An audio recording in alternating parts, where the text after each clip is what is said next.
Dollar. Dirt and money, no soul. Had to go and get it, ain't no time to kick it. Got a stack and flip for my foes. Dollar. Please tell me you can hear me. Don't turn your back and don't neglect me. Just let me know if you need me. Dollar. Let me watch out for my partners. Keep my money long, get my team strong. Let me run away from my problems. Yep, what's good, original crew, man? We're bad. My bad. We got another Rotten Mango. See, looking like, what you doing? Today's video, we got top AI scientist gone mad and executes his nephew in front of Courthouse. What is this? Facts. Let's go, y'all. Let's check this out. Let's see what's about. You ready? I'm ready. Bada bing, bada boo. One prominent UFO researcher once said, if you start looking for patterns, you're going to find them. And people think one of the worst patterns to emerge in 2026 is the pattern of important scientists going missing or ending up dead. Is it a fear-mongering conspiracy where netizens are connecting together a few dots and calling it a link? Or is it a real legitimate theory? I mean, I can't be the one to tell you. However, it does seem that any scientist or researcher studying something important to the greater safety of humankind or the detriment of humankind, anyone, scientist, researcher involved in some sort of death, it's going to be investigated by some curious netizens.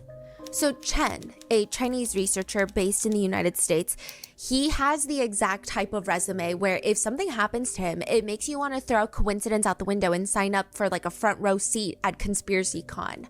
Chen has a research role at CASIA, which is basically China's flagship AI research institution right now. Although they were first formed, I will say, to help China build nuclear missiles and satellites, their first program was actually called Two Bombs, One Satellite. Which is like... Two bombs? Yeah, 2 bombs, 1 satellite.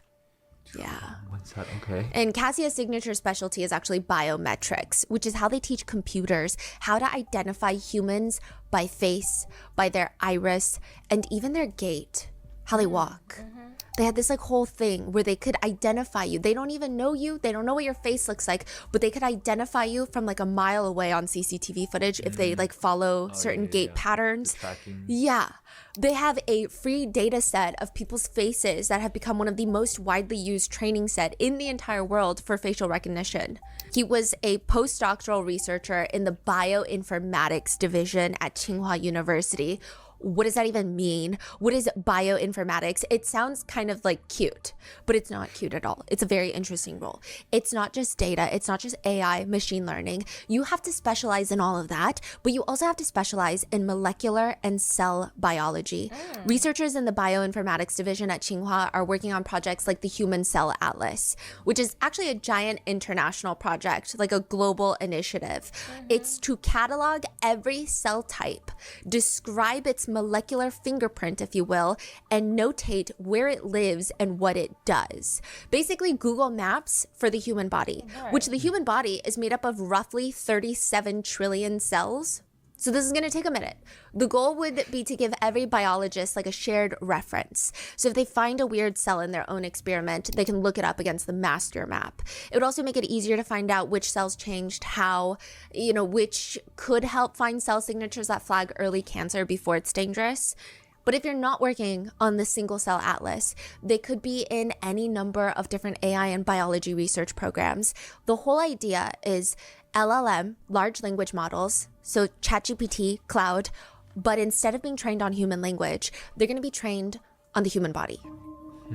Biology, like a language. Create a foundational model, a cloud for cells, ChatGPT for cells. They train on cells and patterns of which genes turn on together, in which cell types, under which conditions. The ultimate goal, they said, is to have a digital patient. So everybody has a patient profile, and now they have one for AI, and you run experiments and medications through the digital patient before the real patient, which sounds like it could also save lives, but also sounds really fucking terrifying at the same time, okay?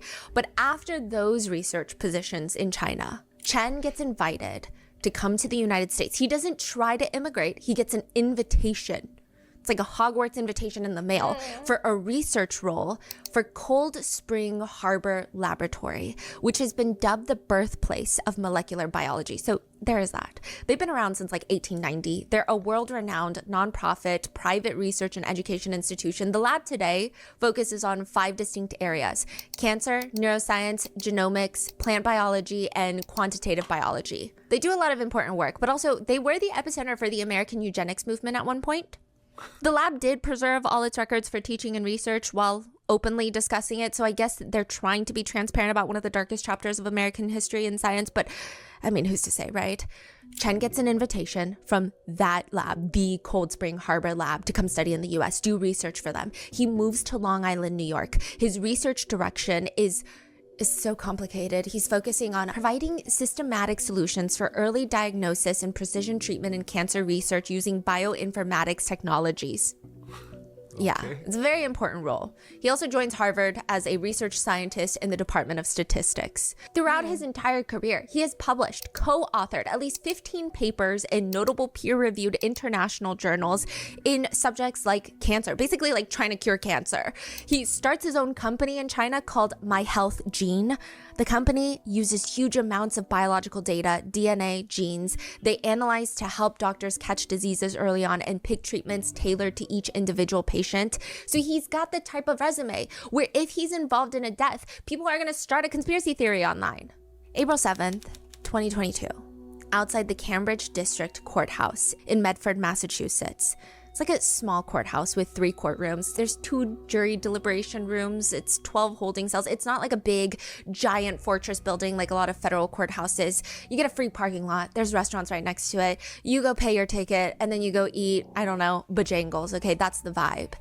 Researcher Chen is walking towards his car, a white Chevy Equinox. It's like a SUV. And as he's walking, getting ready to get into the driver's seat, I don't know if he does, but he must, right? He must sense something. Like something must shift in that exact moment. It is believed that as he's getting into his car, he locks eyes with this young man who also just stepped out of the courthouse. And there must be something that happens between the two of them. Nobody hears any sort of exchange. Nobody hears them talking, or at least I haven't reported it, but something must happen. Some reports describe it as they share a look. Whatever it is, it's like something activates inside of researcher Chen. He gets in the car, turns the engine on, and before anyone else can react, he slams the foot down on the accelerator. He's not booking it to leave the courthouse. He's accelerating and ramming straight into the young man who just walked out of the courthouse that he just locked eyes with. He's not honking for the young man to get out of his way. This is not like a road rage incident either. Chen, the brilliant researcher, drives directly into this young man. He basically has him trapped. So this young man is now trapped in between the Chevy Equinox, Chen's car, and another parked car. What? He's trapped. Chen reverses, rams it back into him until the front of Chen's SUV is completely dented like the surface of the moon. And then Chen steps out of his car. Slamming into the young man and another car? Yeah, but mainly the young man. Then he steps out with a black handgun and fires into the young man 5 to 6 times. This is a courthouse. Where the hell are the cops? Why isn't anybody stopping Chen? Responding to 4040 Mystic Valley Parkway in the rear of the courthouse. Shots fired, man down. Police officers are circling him within seconds. You know, they're pointing their own weapons while ordering him to drop his. But it's not the police that stop Chen. It's very interesting. It's a tall man in a suit walks up. He approaches Chen, restrains him almost calmly, like he's just pinning Chen on the ground. He uses his knee, so Chen is face down. And this man in the suit has his knee on Chen's back. And then using one of his hands, he's kind of rubbing Chen's back, almost soothing him. Okay. And then finally, the police come over, handcuff Chen. Who the hell is this man in the suit? This is Chen's attorney, who was just representing Chen in the courtroom. Chen, the brilliant researcher, is now being arrested, and the young man laying dead in the parking lot of the courthouse is Wang, otherwise known as Cohen. He's 23 years old, and he's Chen's nephew. But would this scientist kill his own nephew, his sister's own son? It doesn't make any sense. Well, it is believed that Cohen wanted a wife. He wanted a woman to marry, but like, what does that have to do with Chen? It is reported that Cohen didn't just want anyone to marry. He wanted to marry scientist Chen's wife. What? His aunt. Bro, what the fuck did we What sign are up we? for? What you said? Yo, and why haven't we heard anything about this? Not a. What the hell was that? Child. Huh? Oh man. Of all the people in the world, you want to marry your auntie? He's like Your uncle's wife? What the hell were we at court for in the fucking In the first place. Right. This. Okay, child. Oh Lord, bro. Okay. And technically, also, gun laws gotta change, bro. For one, let me.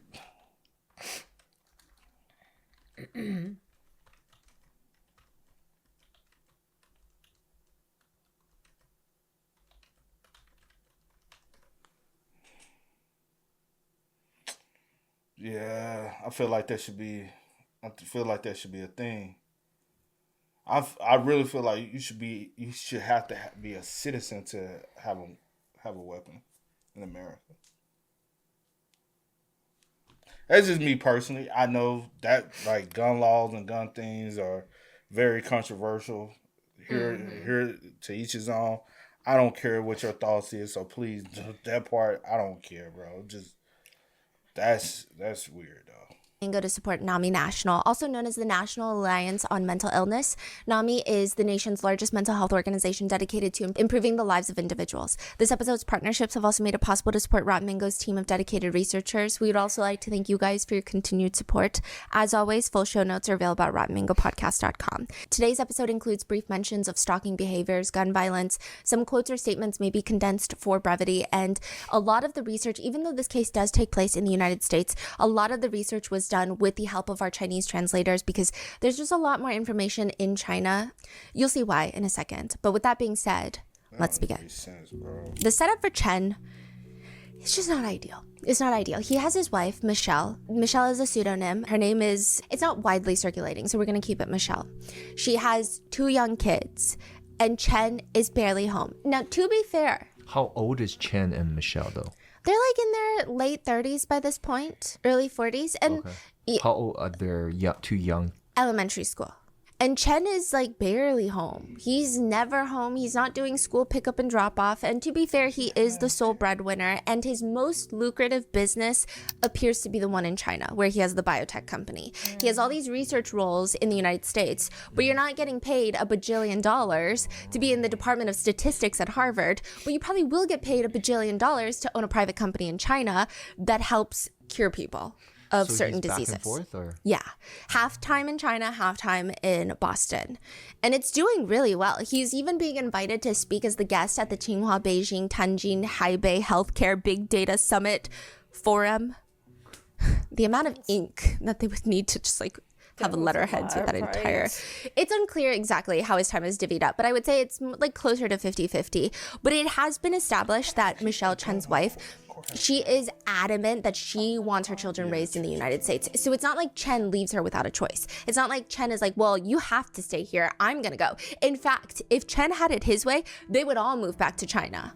Because not only does he have his company, he's been offered really crazy prestigious roles in research and things that would give him a lot of funding to do, I guess, his life's dreams and goals, whatever that may be. It has been said that the longer this back and forth goes on, Chen senses some tension with his wife, Michelle, because every time he comes back to Boston, she does seem a little bit distracted. She does seem a little bit distant, but that could also be because she's just freaking exhausted. She's holding the house down by herself. She just might be awash with dilemmas and deficiencies, you know? However, it is noted that Michelle is the one that also wanted him to go to China to start this lucrative business, and she did not want to go with him. So technically, it is a compromise. Chen does make it back to the family to spend all the big holidays. So he's back for Christmas. He's back for Chinese New Year. And sometimes he likes to keep it fresh. He wants to surprise his kids. In 2019, after finishing up this huge project with his company in China, Chen decides, I got time. Sure, I was going to stay in China for an extra 3 days to wrap up the project, but it's already wrapped, so I can go home 3 days earlier than I expected. The name of the game is surprise. I'm going to go surprise my wife and kids. He quietly boards a flight home, gets to the airport, drives back home in Boston, and when he slips his key into the front door, all's quiet. Everything's good.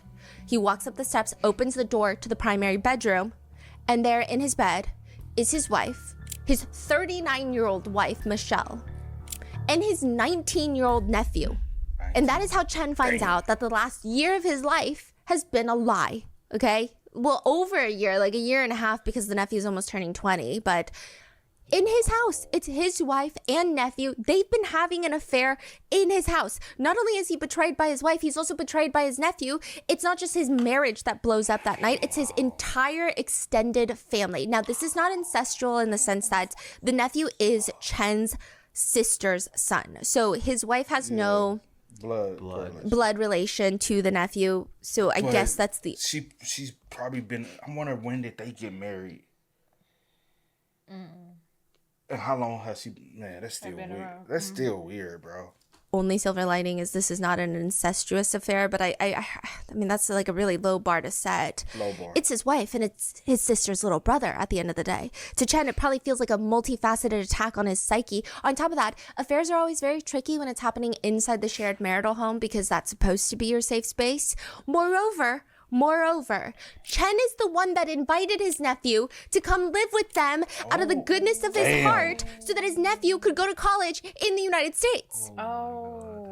So in 2016, back in 2016, Chen gets a call from his older sister, and she's telling him that her one and only son, Cohen, the only nephew that Chen has, because he only has one older sister, and this is the only son that she has, he's ready to go to college now. But the problem is he wants to study abroad in the US. But the problem with that is that his English is not good enough to yet apply to most of the colleges that he wants to attend. So probably the fastest way to learn English would be going to the United States, taking a gap year, immersing himself in the culture and the language, and going to like a English program.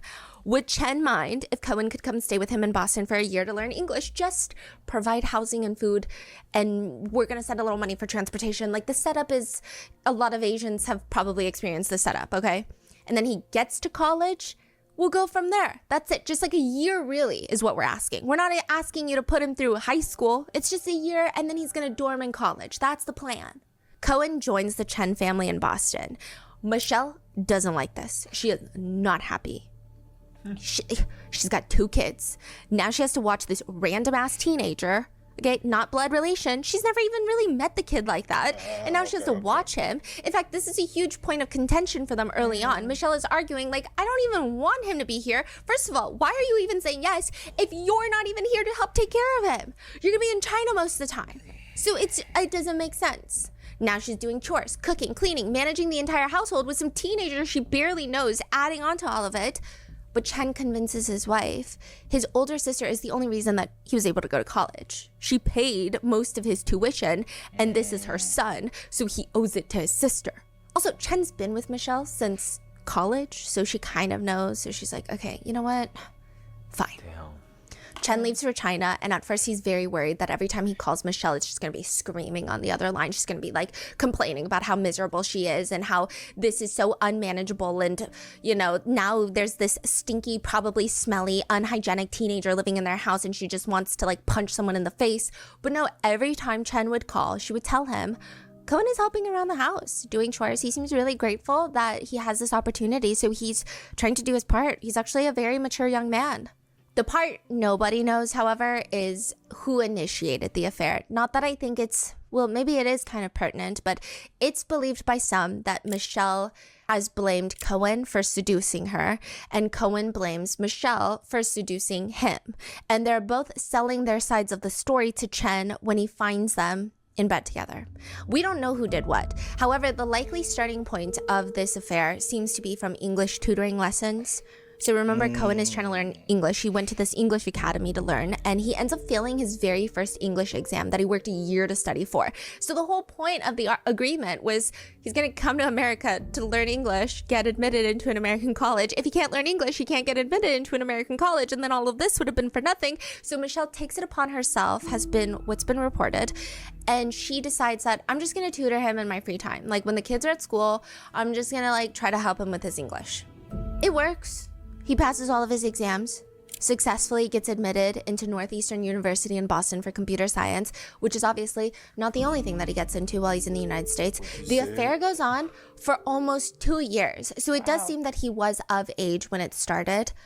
So there's no allegation that he was not of age. It seems like he was about to turn 20 when the affair was caught. So it's like almost 2 Started years. like 18. Yeah. And even after getting into Northeastern and moving into a dorm, moving out of Chen and Michelle's house, they allegedly continue the affair. So he's just dropping by, playing daddy. Yeah, the only person in the dark of what's happening in his house is Chen, the one who's working nonstop in China, earning money to support his wife and children, and now his nephew is in his house playing house. Wow, that's really for the 2 kids though. Yeah. They also live there. Yeah.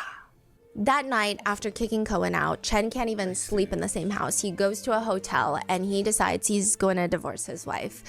There's nothing else that he can do about it. It's not something that he's going to get over. And the whole process of divorcing his wife goes as amicably as one would hope a divorce goes. He does have to go back to China frequently still after the divorce. It's believed that his wife and children end up staying in the Boston house. Chen is not lashing out on them. He's not trying to take every penny with him that he earned and rob Michelle out of a life and home. There's no violent tendencies. There's no really even strong resentment. It seems like he just cuts her out, but still co-parents. Some allege that once the emotions settle down a bit, Chen has a conversation with Cohen about it, which I can't imagine any sort of conversation like this going well, but allegedly it ends with Cohen telling his uncle, "I will stop harassing you guys, as long as you let me marry my aunt." What? The worst part about this is Chen's sister, so Cohen's mom. Wait, what is that? Wait a minute. Yeah, Hold no, on, there's girl. a reason behind it, and it's actually kind of like weird and dark, but you'll see. Okay. The worst part, though, is that not only Chen is like, what do you mean? Like, what? Why would you marry my wife? Well, ex-wife now, right? His sister agrees with him. His sister is like, you need to let my son marry your ex-wife because you guys are divorced anyway. I cannot believe this. I can't. Outside of the Harry Potter series, a lot of people in China are referred to as Voldemorts. Say Voldemort the way that you do in China. Fudimo. Yes, okay. Actually has nothing to do with the source material. It's not a nickname for those caught gossiping with snakes or like bald men with uniquely shaped noses that streamline the process of breathing. Like, it's not for those people. It has nothing to do with that. It's rather the phonetic pronunciation of the word Voldemort. In Chinese, it's... Fudimo. which if you switch the characters, it can also be read as monstrous brother supporter. Okay. That's a really unique way. Yeah, it's like an oddly complicated nickname, but like once you get the nuance, it all clicks. There's a few prerequisites that must be met for someone to fully live up to the nickname. You must be a sister. You must have a brother. It is better if the biological brother is younger than you, preferably like a few age gap is, the sweet spot. And the most important aspect is your family must not have enough resources for every child. That is when someone could become Voldemort. It is to describe families with a strong patriarchal mindset that prefers sons over their daughters, which results in the family resources being directed only to the sons. There have been countless situations where the older sister forgoes college, not because she can't get admitted, she's already been admitted, but because the family can only afford one tuition and it's going to go to the brother. The daughter has to stay behind, drop out of school early so she can focus on helping the struggling family business, while the son, who's not nearly as bright as the daughter, because of course he's not, he's been spoiled his entire life because they live in a patriarchal society in those specific families in China, gets to go live in a big city attending college while everyone back home is supporting him. The nickname Voldemort is not to shame the sisters that this happens to. It's more so like a description of their getting their souls and dreams sucked out of them slowly by their families. The shame is placed on the parents and obviously society, but the sisters are called Voldemorts because phonetically it, can mean that. It's like kind of used sympathetically. So if you look at a girl who's given up everything for her brother, you might say like, oh, well, she hasn't had the best shot at life because she's a Voldemort. It's more like it's not really her choice. She could have done way better. It's just this is what happened. If anyone has the rights to this god-awful nickname, it's probably Chen's older sister. She's basically like grandfathered into this. It's a miserable, unlucky position to be in. Chen's family are from a really, really small town. They've got 2 kids. So they have Chen's older sister and Chen. They're only 3 years apart, which makes this even worse. Usually when the son is older, the parents come up with a bunch of palatable excuses like, oh, well, he's going to go to college first because he just got in and we're going to save a lot of money for the next few years. So you can maybe go to college. Probably not. But when they're younger than you, it's like, well, no, you can't because we're saving the money for your little brother. Chen's family are day laborers, mainly doing farm work. Chen and his sister were also expected to help with, but they noticed that Chen would try to sneak away from work to read in a corner when he was a kid. Everybody noticed. Nobody got mad at him. They thought that this might be the start of a child who could get them out of this situation.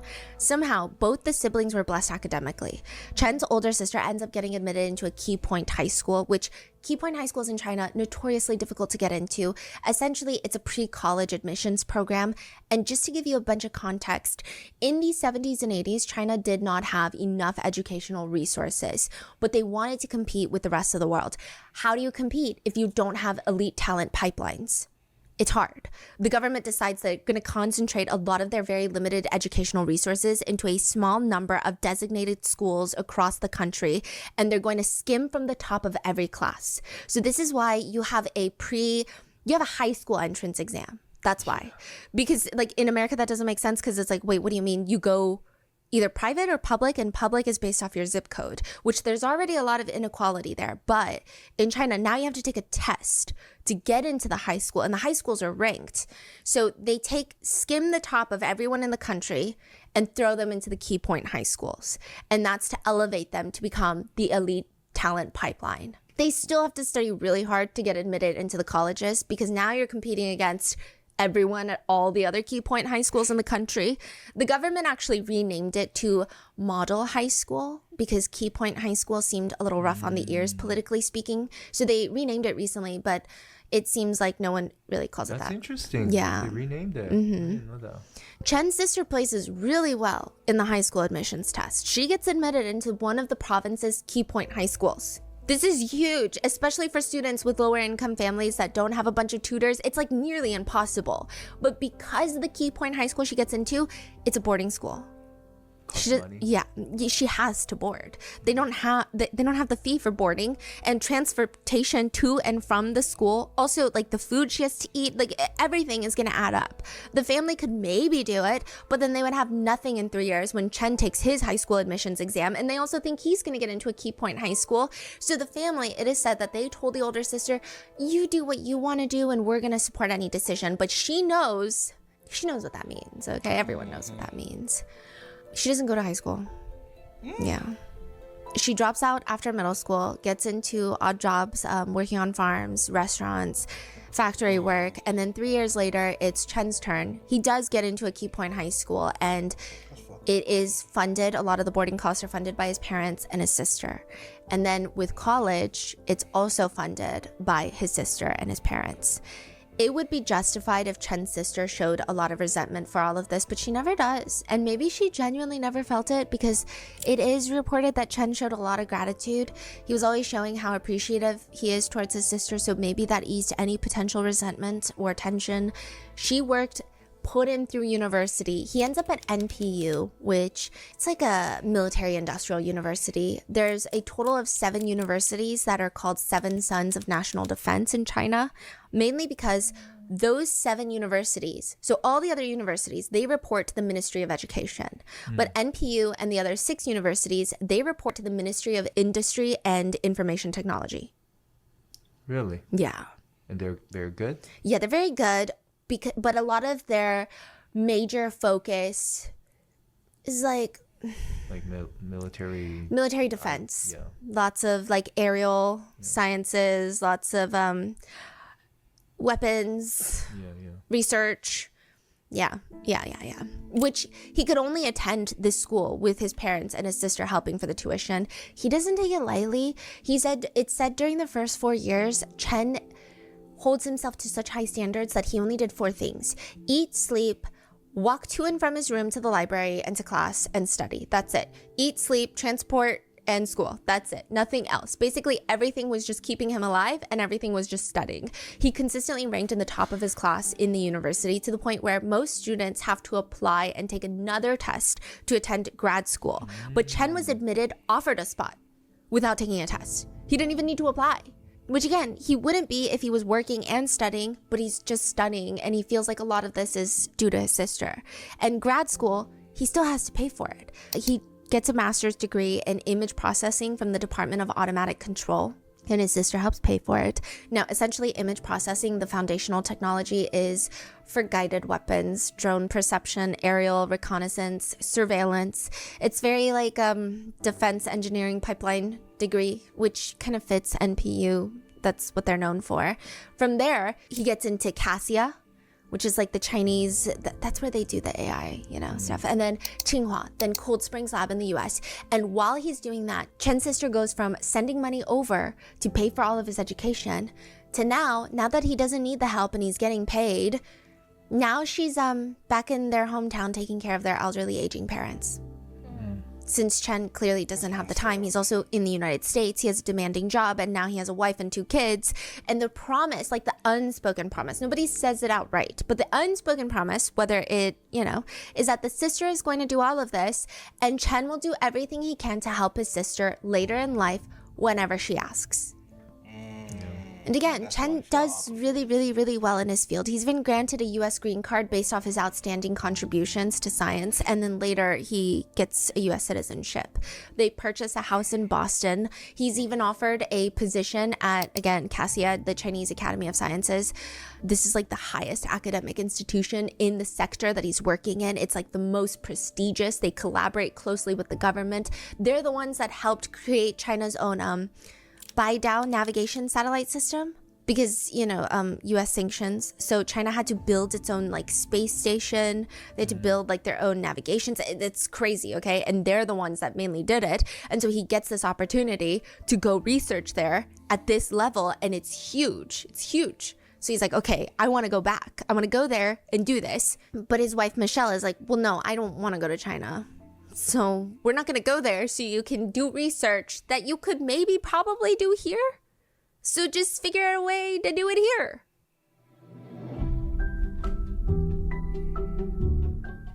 Anyway, after the affair, originally the plan is for everybody's sake to keep the entire affair a secret. Chen and Michelle are going to get divorced, but they can give like some generic reason about schedules. He's in China. Yeah, maybe there's probably going to be rumors that he has like a mistress in China, because that's usually what happens when these very vague reasons for divorce come out in their circles. But they could just say, no, our schedules were not matching up. It just didn't make sense. We were not seeing each other. We're not seeing eye to eye. As for Cohen, I mean, he's already in college. It's natural he's drifting away from his uncle and aunt. He's making his own friends. So it's not like he has to call his sister and be like, oh yeah, Cohen did this today. Cohen hung out with me today. So they're already living separate lives. So the whole plan is not even to tell Cohen's mom about what happened. Just tell nobody. They haven't. Okay, I see. That's the original plan. But Cohen starts telling his mom what happened. He shares his version of events, whether it be the truth. It's hard to say. We'll break it down in a second. But he tells his mom back in China that his aunt, Chen's wife, seduced him. And they were intimate for a while, but he was so lonely. He didn't even really know what was happening. It's like hard to understand. And she manipulated him into this really, really inappropriate affair.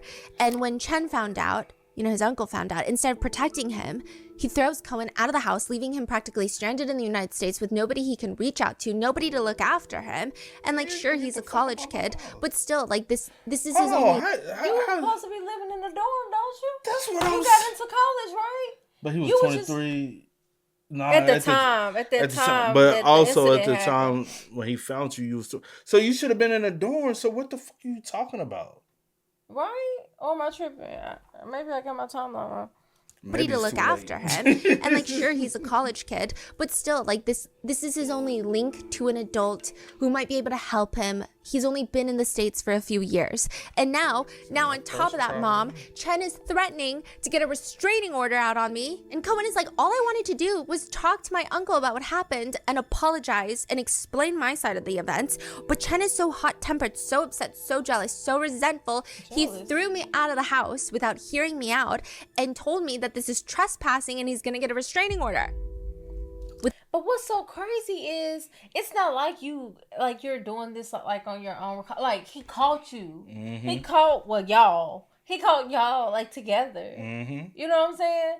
So if that never happened, you were just going to keep on doing what you know what I'm saying? Like, mm-hmm. So now you're like, she took, she manipulated me and she seduced me and I had no idea what was going on.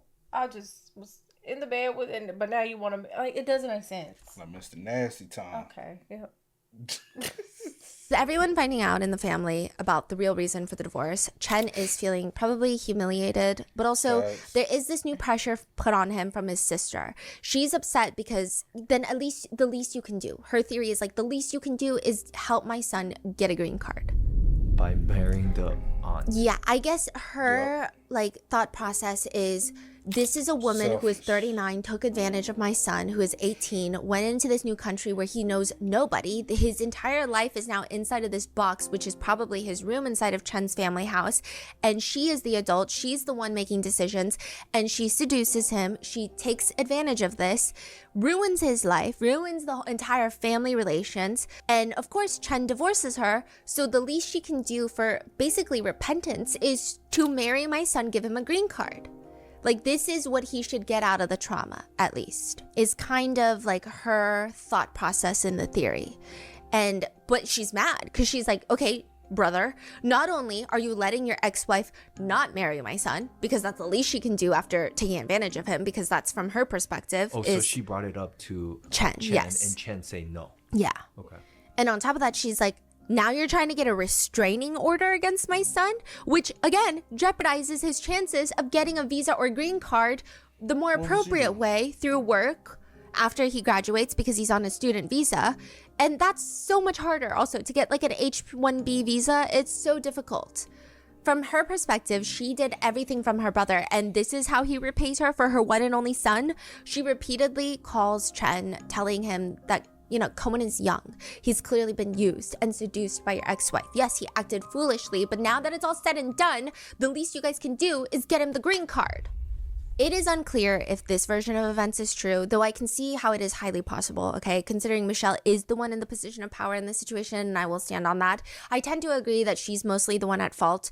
I get that Cohen is 19. I get that the affair started after he was 18, but he's in a very vulnerable situation where he's coming into a brand new place, moving to a whole new country. He doesn't speak the language. He has no support system. He thinks he's being taken care of in this home. I can see how he is the most vulnerable in this situation. Though I do see some netizens saying Michelle might have been vulnerable because, you know, she's in a marriage where her husband is never home. She's left alone with the kids. Her entire identity is just being alone and raising the family without her husband. That's just speculation of what people think Michelle was going through. However, Michelle is also the one that reportedly wanted Chen to work in China a lot. It's been reported that she was not enthusiastic of a research opportunity that Chen received in China that he was really excited for, but she was enthusiastic of a lucrative business idea that he wanted to start a company in China.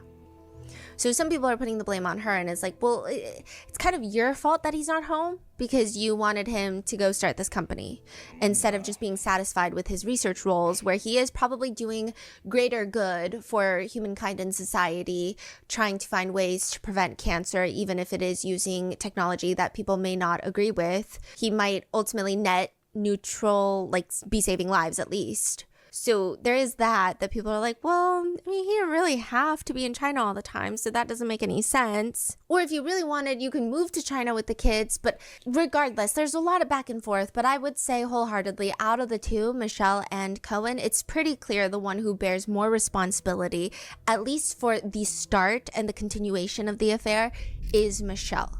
She's 20 years older than Cohen, double his age. She's supposed to be his caretaker in the US, even though he is an adult, but still. However, there are new theories that have come out kind of out of nowhere. There's stories coming out that perhaps Cohen is the mastermind of this affair. Mainly, this is stemming from online forums with netizens who claim they went to high school with Cohen. One particularly well-circulating post, the netizen who claims to know Cohen says he is highly manipulative, that during his high school years in China, he just jumped from one girlfriend to another, which is not inherently a bad thing. However, they believe that he was manipulating and using his girlfriend. They claim that Cohen had a whole group of guys in high school that looked up to him because they all wanted to be PUAs, pickup artists. Yeah, but in Chinese context, it's like basically you're gaslight manipulator. Yeah. Yeah, it's not like a get get different girls. Like lying, scheming, and cheating is not below a PUA. It has a very strong negative connotation, probably worse than America. And they said that Cohen would this is an allegation that's coming from like a random netizen post, that he would film himself having intimate relations with girls and share it amongst the group of guys who also aspired to be PUAs. But I don't know if this is true at all, or if he just like would talk a big game because he's a high schooler. And I think the only part that would be really alarming is if these videos were shared without anyone's consent or taken without anyone's consent. Also, they're minors at that point, so that's already concerning. However, I don't know how true this post is. I mean, there's really no verification process for this. There's no way to authenticate it, but it has since gone viral in China, which is why a lot of Chinese netizens have kind of bought into this theory that maybe Michelle is not the one that started the affair. Not that they like Michelle. It seems most netizens don't like her, but maybe she's not the one that started the affair. Again, I don't know how true that is. The theory goes on in China that Michelle was not a fan of Cohen when he first got to the US. She was really annoyed that she has this task of taking on, you know, a full-grown teenager that she's not even personally related to other than by marriage. He's a burden. She's probably not treating him the nicest. And the netizens theorize that Cohen, seeing this, feeling this, he decides, instead of being upset and treating her the same way, he's just gonna woo her. He starts changing his attitude, showering her with compliments, not thinking it was probably gonna lead to an affair, that it was just gonna make her be nice to him. At the end of the day, like, instead of us trying to blame and pick and choose who's the initiator or who is at fault or more who at fault and more who's to wrong in the blame situation. Yeah. At the end of the day, it's still two adults. Yeah. Even though he's young, he's a young adult, he's still an adult. He still knows what he's doing. And both could have said no. Right. Both had the opportunity. Both are at the age of understanding. No for the sake of my uncle. No for the sake of my husband. Like, no. This is like, no. It doesn't matter who. Both agreed and have been agreeing for a long period of time. Yeah.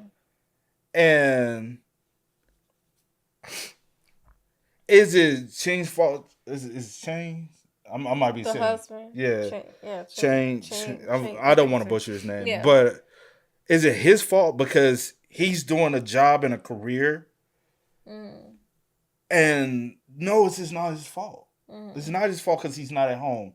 Because if he decided to be at home, maybe the lifestyle his wife has isn't there as well. Oh, excuse me. So he is, at the end of the day, he's doing a lot to be able to provide for his wife. Yeah, I get it. I get people, well, she's at home and he's like, come on, bro. At the end of the day. But with the job that he did take, that he's the one it's like, more money. Well, no, I'm just saying also, like she said, she encouraged him to take that. And why, honestly, why would you, if people go, you get what I'm saying? Like, don't, he wasn't there. If he didn't, like, I don't know the conversation. No one knows the conversation or the reasoning behind. Like, hey, you know, just take this job and be away from me and the kids. And like, I don't know, me personally, maybe I will want you to be home a little bit more. But that's case by case scenario as far as household. Everyone is different. You know, maybe she was like, oh, this is more money for us or whatever the case may be. So hey, take this position. Don't know. None of this should have never happened. But we here. But at the end of the day, the main thing of her on her side, faithfulness. And the main thing on the nephew side, why the fuck would you cross your uncle who has provided you this opportunity? Last thing you should have did was anything of that nature. And then even on the sister's side to say, well, you're getting a divorce anyway, get a green card. Help your nephew get a...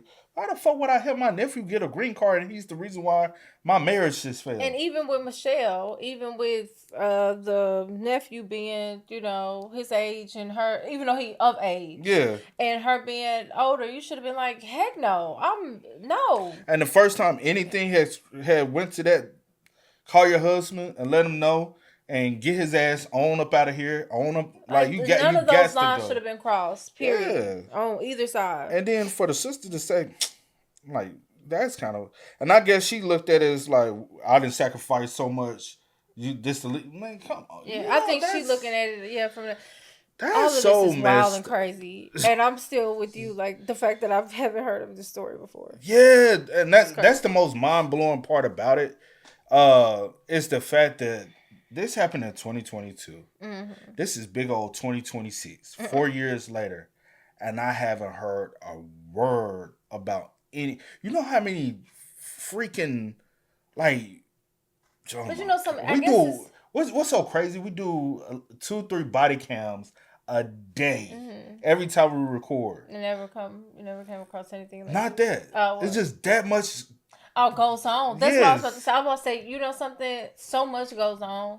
Like, And not including her videos. no, just like you see one thing and then an hour or two later pop up in another state. Just something is always happening. Bro. Like everything. You're like, oh yeah, I remember seeing that. But then here goes something else. Here's something else. It's just Here's mind something else. blowing, bro. Of how much goes on in this world. And Yeah.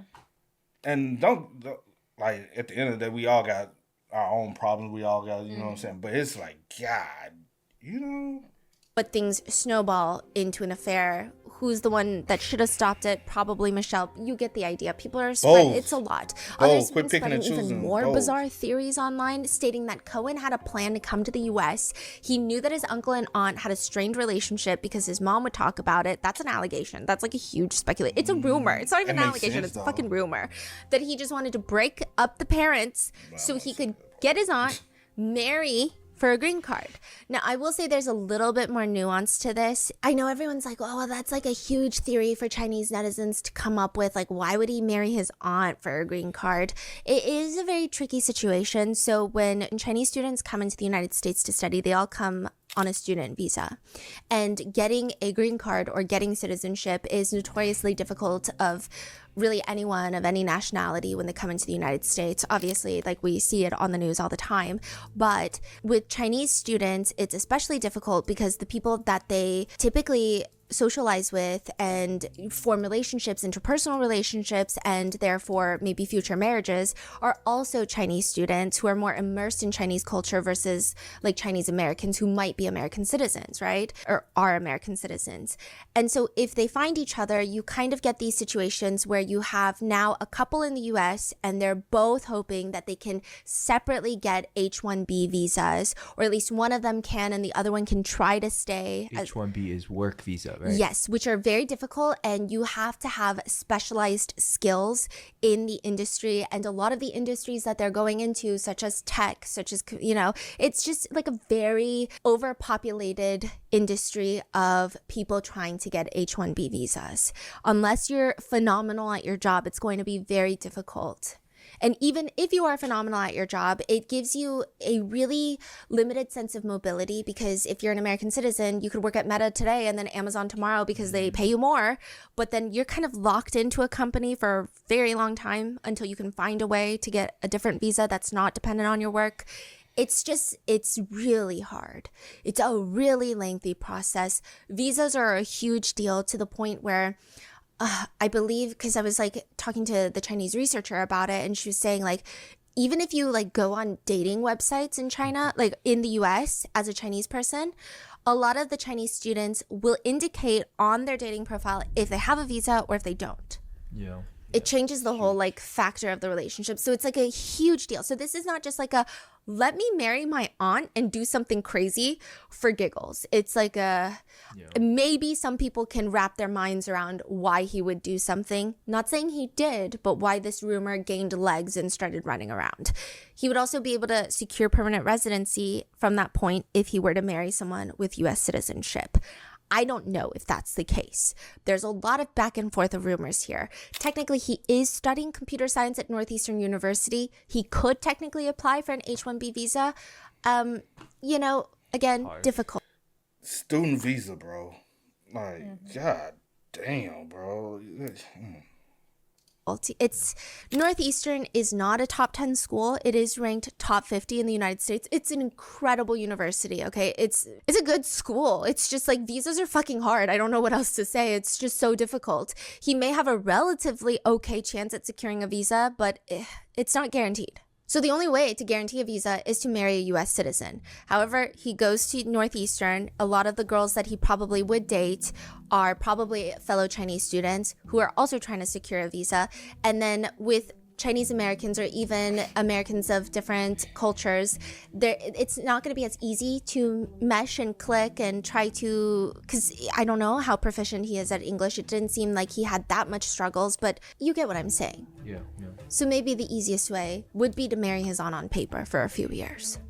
Another theory is that Chen's older sister was never resentful of being Voldemort out loud, but maybe she expressed it to her son and in the privacy of her own nuclear family unit. So maybe she talked about it all the time with her brother and in front of her son, Cohen. Or maybe she said things like, oh yeah, my brother got into Harvard at the Department of Statistics, but it's all because of me. He wouldn't have been able to do it without me because I paid his way through college. So perhaps she felt like he was living the life that she was owed, and Cohen, soaking in all of these statements throughout his years of development, he decided that his uncle really just owes him things, is what a lot of Chinese netizens suspect. And this is coming from, I think, a lot of cultural nuance that they probably have in this case that we don't have as much in the United States. So they're saying, like, we've seen situations like this where sisters will openly talk about it in front of their kids, talk about their uncles and say these types of things, or they feel like they need to be repaid. So maybe for that reason, they felt it was entirely reasonable for Michelle to marry Cohen for the green card. But again, these are just internet theories and rumors. There's really nothing that we can be certain about. And Cohen is no longer here to defend himself against such rumors and allegations, which makes the waters much murkier here. But one of Cohen's old roommates has done a few interviews where he states, at least from his perspective, he thought Cohen was scared of his uncle. Yeah, he says Cohen was telling him that he's scared that his uncle is going to break in one day and kill him. And obviously the roommate is like, I also live here, so now I'm scared too. This is after the affair. Yeah. The uncle found out. Mm-hmm. So the roommate is like, but you know, at the end of the day, I felt like it was him being paranoid. And maybe Chen's resume played a role into it, because I also think, like, subconsciously I'd be like, he's studying cell biology for cancer. Like, maybe he's not gonna kill you. Like, I don't know. For the affair itself, there are people who blame Michelle and only Michelle. There are people who blame Cohen and only Cohen. And then there are people, probably the majority of people, who feel like it's just probably all around a tricky situation, mainly falling on Michelle. But also, is Cohen as innocent as people think he is? Innocent in the ethical and moral sense, not in the illegal criminal sense. Because after all of this, after the affair is found out by Chen and Cohen goes back to his dorm, it's said that he would show up to the house a lot. whose house? It's Chen and Michelle's house. Who's living there right now? So Chen ends up moving back in because of this. So when it was just Michelle and the kids, it said that Cohen would show up a lot and like trespass onto their property, trying to talk to Michelle. He allegedly would also nonstop. That sounds like a session, bro. Like, what? It sounds like he became obsessed with her. Okay, let's see. Onto their property, trying to talk to Michelle. He allegedly would also nonstop send messages to Michelle. He would show up to the church that she goes to. He says that he just wants to talk to her and just talk. That's it. But the messages he sends are far more threatening than just talking. He tells her that he's going to kill her entire family. Huh? What? Yeah, but it's like not just I'm going to kill your entire family. It's like if I'm not going to kill your entire family, I'm going to self-exit. Oh, so I'm not entirely sure what the energy of that type of text message is, but it's not. Either or? Yeah, either or. Either I'm going to kill you all or I'm going to kill myself. Yeah. Basically. Yeah. So this is very alarming for Chen. And that is when he ends up moving back into the family house. He's not trying to get back together with Michelle. So this is not like a let's try again type of thing. It's more like, hey, my kids are in here, so I'm scared for my kids. And that's why he had the restraining order, right? Yes, so he ends up getting a restraining order. And they end up drawing the line for this restraining order. So it seems like there were multiple incidences where they didn't think it was far enough to get a restraining order, but they finally do it once Cohen allegedly shows up at the children's elementary school, waiting for Michelle to come pick them up so that he can catch Michelle and talk to Michelle. So there are allegations that Cohen would show up to the house and just like peer through the windows until they would open up, which they would never open the door. Just a lot. It's also said that Cohen started demanding that his uncle Chen find him someone to marry. If Michelle is not going to marry him, the least you can do is get me a green card, or else I'm going to tell everyone online about what happened. Where's that report coming from? From what they alleged happened in order to get this restraining order. This is directly from Chen, reported to the police. No, so he's reporting it to his attorney, and the attorney is summarizing this for the judge. However, there is text message evidence, but in terms of like, we did try to FOI this case. It's still pending, so they didn't give us any files. But I don't know if we have the exact evidence for that. But this is what he told his attorney, and the attorney told the judge. And a restraining order was granted. Wow. So he's saying that I just want permanent residency, find me someone to marry. And Chen is like, okay, I'm not someone who runs in those circles. I'm sure there are people out there who will find someone who would arrange an illegal and unethical deal where you pay money and marry someone for a green card, right? But he doesn't know these people. And also he thinks, what nerve does Cohen have to not, like, what leg do you have to stand on to make these demands after everything that's transpired? Exactly. Like, maybe he could make these demands to Michelle. But to Chen, he feels like this is kind of crazy. It's also been reported that in one heated confrontation, Cohen beat up Chen and put him in a headlock. It's unclear if this happened. It's unclear if Chen attacked him first. Everything is kind of unclear, but it seems like there was definitely something going on. Chen and Michelle end up filing a restraining order against Cohen in late 2020, and one of the screenshots of the threatening messages sent to Michelle from Cohen was submitted as evidence. He's texting his aunt saying things like, "If I don't kill your entire family, I'm gonna self-exit. Great, this is just too fucking amazing. My future has been ruined by you. You ruined everything for me." She goes, "Ruined by me?" And he responds, "Now I'm the walking dead with zero dignity left." In 2020, the court not only issues a restraining order, but because of the threats of self-exit in the messages, that's a cause for concern for the courts. They decide to hospitalize Cohen and put him on a self-exit watch for a few days, which does not make Cohen feel better about his uncle and aunt. After the restraining order is filed, it's said that Cohen felt even more wronged by the whole hospital stint, everything, because all of these things are probably they're not going to help his chances of getting a green card, because, you know, these are all going to be in probably I don't know how much of the hospitalization stay will be. I don't know if it would be recorded as just he was hospitalized because he was sectioned for it. So it is, you know, but I don't know if, like, I don't think they're going to get reports because that's a HIPAA violation, but I think it would probably show up. And so any violation of this restraining order would result in a criminal record, which would ruin any and all chance he would have at applying for a visa or green card in the near future. So with all of that going on, Chen's dad passes away. So in the midst of all of this, Chen's dad passes away. And then it's just their mother left, and with nothing left to argue about, Chen's sister allegedly threatens Chen, "If you don't help my son get a green card, I'm going to abandon our mother. I'm going to leave her. Like, I'm just not going to take care of her. What are you going to do? You're barely in our hometown. When you come to China, you're like working in the big city. What are you going to do?" Like, all of that is going to be on you.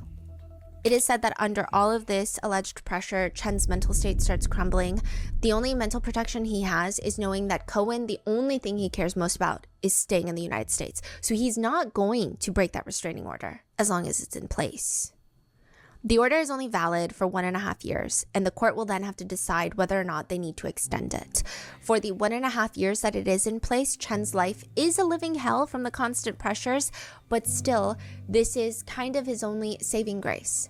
His company in China is suffering because of his frequent absences. He's stressed nonstop about his kids' safety. He's trapped in this house with his ex-wife, and it's just, he has to face and confront the affair every day because, again, it happened in the house. And I was actually on Reddit, and a lot of people whose partners have had affairs say it's actually so detrimental to find them in the house. Like, they're saying they think the trauma of the affair would be slashed in half had it never taken place in the house. Because it's like such your safe space that now feels so dirty. And they say that every room reminds you of the affair. And so I wonder if that did something to his psyche. Not that it would excuse anything, but Go on top of that. Yeah. From your families. And so his very stable, envy-inducing life, where his work is actually producing some sort of, hopefully, net positive purpose for humankind, is just gone. April 7th, 2022, they're at Cambridge District Court in Medford, Massachusetts, to attend a hearing on whether or not they should extend the restraining order against Cohen. During the restraining order, Chen says, he strangled me, physically attacked me, went to elementary school to find my child without permission. Went to elementary school to find my child without permission, attempted to enter my house on several occasions, and would show up and announce late at night, and just hiding, linger outside the windows. Cohen was there. He testified before the judge, and he says, I think it's a good time for both the parties to move on. I think for me, I have been working very hard on myself. I think it's a good time for both of the parties to move on. I think for me, I have been working very hard on myself.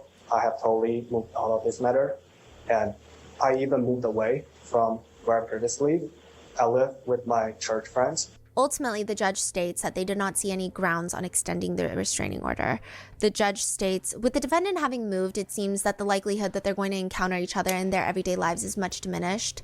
It seems that the likelihood that they're going to encounter each other in their everyday lives is much diminished. And I haven't... Girl, they were gonna...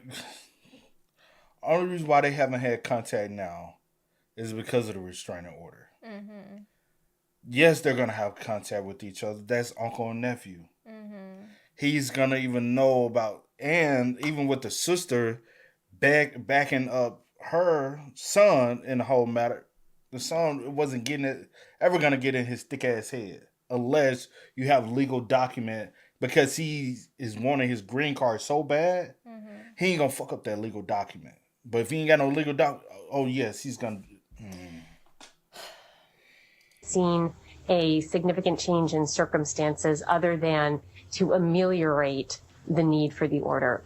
With the restraining order being lifted, this meant that there is no longer any restriction on Cohen coming near them, near their property, contacting them, going to their children's schools. Their session was the last session in court that day. Some people speculate that the judge just wanted to get out of there. That's a huge speculation, but after the last session, everyone is slowly leaving the courthouse. As they're leaving, William Barbino, who is Chen's attorney, is, making sure Chen is okay, and he's thanking his attorney, and Chen's like, I'll be fine. And he's like, thank you. I'm just gonna go home. Michelle is not there, by the way. So Chen, he exits the courthouse, walks towards the parking lot, gets to his car, and he's clearly not fine. Because he steps into the parking lot and he makes eye contact with Cohen. And it's said that in that moment something happens. It's hard to say what, but people think that maybe he looked at Cohen and saw something in his eyes that indicated a promise of I'm gonna keep harassing you. Maybe it was a snarky look. Maybe it was nothing. Maybe he looked at the back of Cohen's head and was like, no, I can't do this. I don't know. There's no way of knowing what went on in his mind at that moment. But he decides to ram his car into Cohen and then get out the car and shoot him. A man under arrest accused of shooting and killing his own nephew. Prosecutors say it started with a legal battle in court and then minutes later ended in murder. Oh, so he brought a gun, though. Yeah, but he does have a license to carry. Yeah, a concealed carry permit, I believe. There would be a huge argument. But you still can't take it inside the courthouse, so that's the reason why, earlier we was talking about that. He must have kept it in the car. Is it premeditated versus... Yeah, that's a huge thing right now. So the fact that he has that permit makes it harder to prove premeditation. Right. I think even to argue it's a crime of passion is difficult. Some would say it would perhaps be more applicable if he had killed him in bed when he found the affair. But I would say that this is actually a pretty solid argument that could have a back and forth of crime of passion, because it is after the restraining order was denied and his safety, he feels like he needs to protect some sort of safety for himself, his ex-wife and his kids, maybe, perhaps, could be an argument. I'm not entirely sure, but he does get into the car, ram into Cohen's body, and shoots him 5 to 6 times. And 23-year-old Cohen is killed. Chen's attorney says he thought he heard construction noises, like the ramming of the car. And he went outside, and that's when he realized, he said, I went in. He sees Chen with the gun. So he's like, I went in. I just kind of put my knee on his back. So he sees the police. He sees that that's his client. He's like, I mean, I would assume that the police want my client. Okay, want to restrain him. So he's like, I just went in, put my knee on his back, kind of rubbed his back a little bit, just kind of comforting him, I guess. Just very gently placed the knee on him and sort of rubbed his back. I don't know. You know what I mean? It's never happened to me. Wait, so he went in. The cops were standing by just watching with their gun? Yeah, I think they were trying to assess how to approach. Yeah. But the attorney just charged. Yeah. In? Okay. Yeah, I don't think he charged, but more so like, was like approaching calmly so that he didn't startle Chen. I see. And then he just put him on the ground. Chen went down without a fight.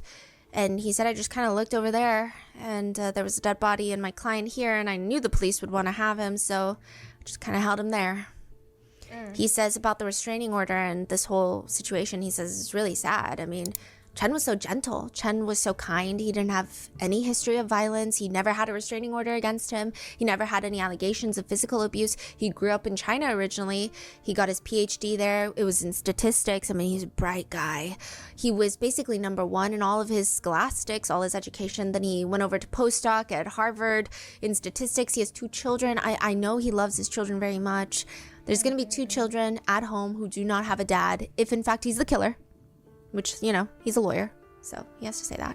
Yeah. And he goes to the jail for the rest of his life. He was very kind and pleasant and timely and decent and just like the type of guy you always want working next to you. You know what I mean? I mean, it's emotional. It's powerful stuff. It just really affected him, apparently, more than I could see. I knew it affected him clearly, but it affected him obviously a great deal. The DA states, we know the restraining order was not renewed. We don't know if that was the reason for whatever happened outside the courthouse.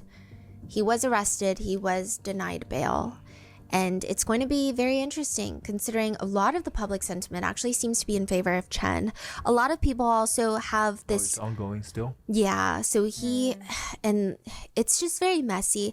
I think a lot of the public sentiment comes from clearly his resume, clearly his track record of no criminal history, and his resume of doing such high-level research in fields that, again, could probably ultimately end up helping people, and his very docile demeanor. And further, I think a lot of people have frustration on the restraining order process in the United States of how it's almost like never given out, how it's never really upheld, how the police don't really care until the restraining order is broken, which at that point, like, where is the harm done? Probably everywhere. So a lot of people, they side with Chen. They think that he actually was someone who was driven into madness by relentless pressure by everyone around him. One person says, I really sympathize with Dr. Chen, hope he receives a lenient sentence so he can return to a peaceful life. Others... I don't know. In my eyes, I look at it as first degree.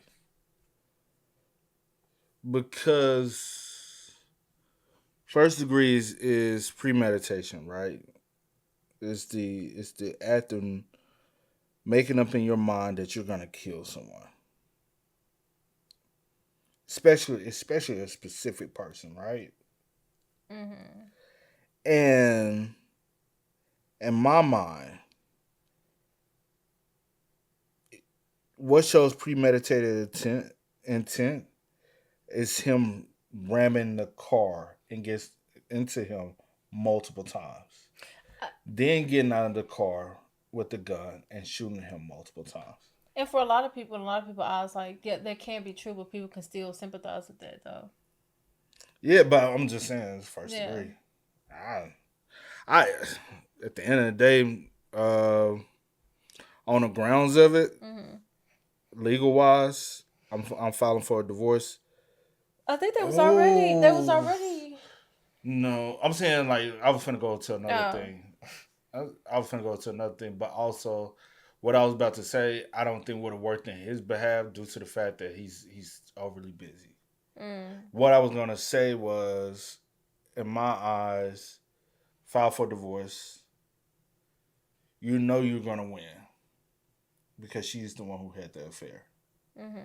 So, also, even though it's messed up, you can prove the fact that you're the one who's capable of providing for the kids more than she is because she doesn't have a job. I don't even think that probably is his his character though. It's like this situation happened because the only reason why I'm saying they it could still like I would have took everything from you. Go be with the little boy. Obviously, you care more about that. But we don't. Okay, never mind. You had an affair with my nephew. You ain't thinking about me. Yes. I get that. No one is arguing. Well, I ain't gonna say no one is arguing. Like, yeah, I get that. But also, obviously, she at this point now it's out. You know, I don't really want to have nothing to do with him.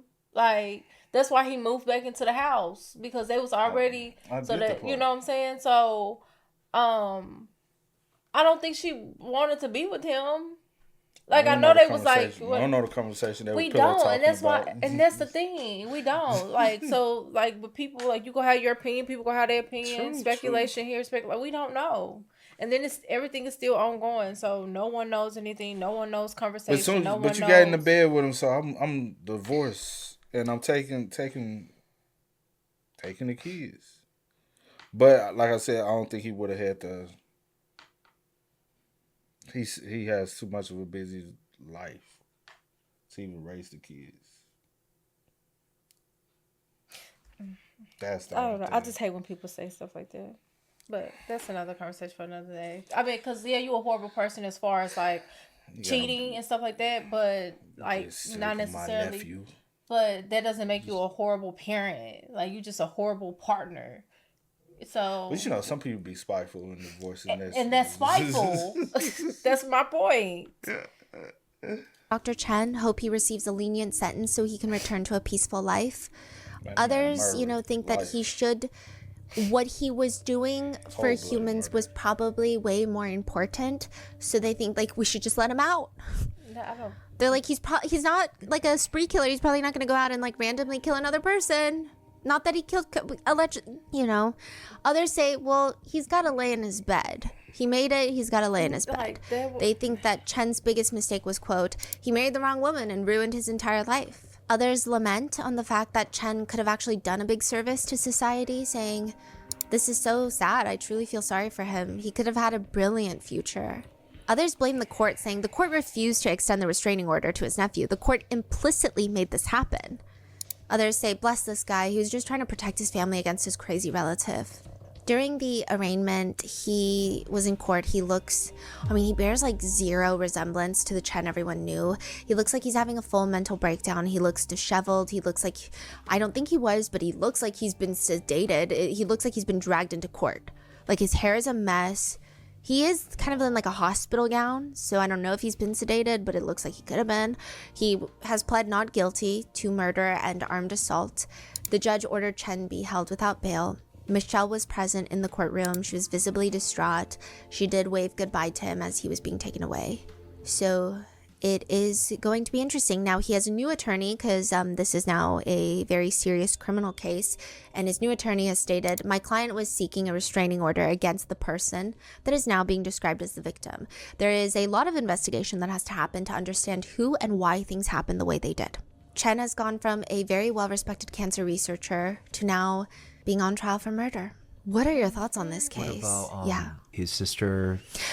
There was in 2025, a wrongful death suit filed on behalf of Cohen's estate. So I would imagine his mother is heavily involved in that against Chen. And it has been settled. It has been So it doesn't seem like it's settled. I don't think that there was an exchange of any payment or damages paid. It's just been dropped. Yeah.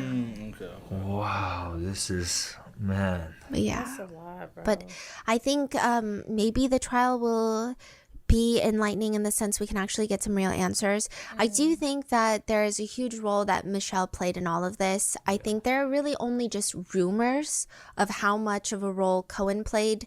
I think it would be interesting to see all of the evidence come out of whether or not he was extensively stalking them, because there are some rumors on Chinese social media of people saying maybe this was Michelle trying to lure her ex-husband back by creating this, like, I guess, potential threat to safety. So there's, you know, like, I guess questions of how scary was this restraining order against Cohen even as scary as people think it is? Like, I guess there's that rumor. So we don't know. And yeah, you can be like, oh, like, we don't know, like, as far as him, like, showing up here or showing up, like, at the home or at the school, but you do have text messages that's threatening. So how do you explain that? Yep.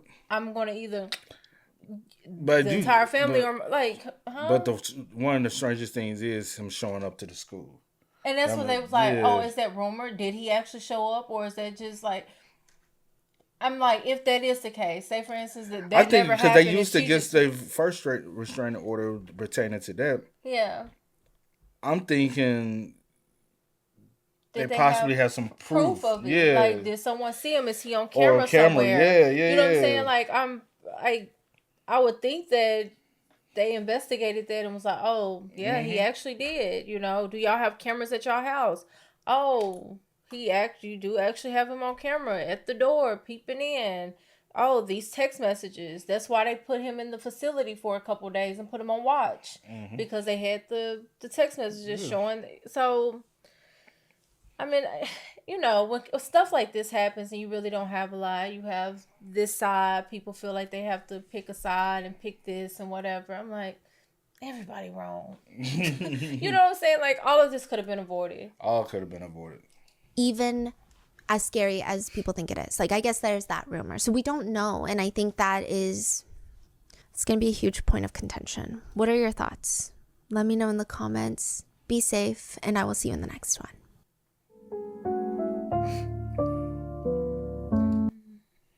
Yeah, that's a crazy This is case, crazy. Man. I do want to, like, know, well, when does he go to trial and stuff like that? Like, when does everything start? Like, kind of, you know, being to know. Maybe she'll do an update once it actually, like, starts and stuff like that. Get a little bit more information and stuff will come out and things of that nature. But it's sad all around.